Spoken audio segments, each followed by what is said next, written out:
Merci, Monsieur le Président. Ma question s'adresse à Madame la ministre des Comptes publics.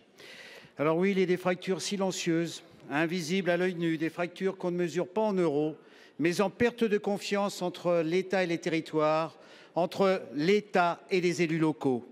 Depuis 2 ans, la réforme de la taxe d'aménagement tourne au fiasco et cette question est transpartisane. Preuve en est, il y a quelques minutes. 1,5 milliard d'euros au bas mot non collectés en 2024-2025 par la DGFiP.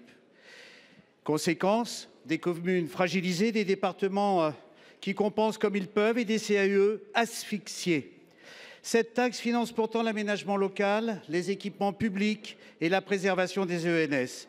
C'est la juste contrepartie due aux collectivités, bonnes élèves, ces moines soldats de la République qui rendent possible la création de logements.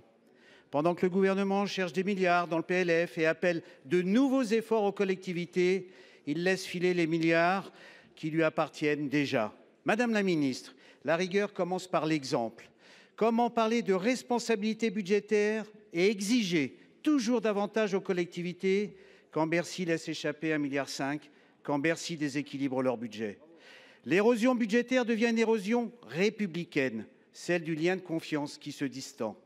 La République ne s'administre pas depuis une tour de contrôle, elle se construit au quotidien avec les élus. Mais là, l'État central regarde ailleurs.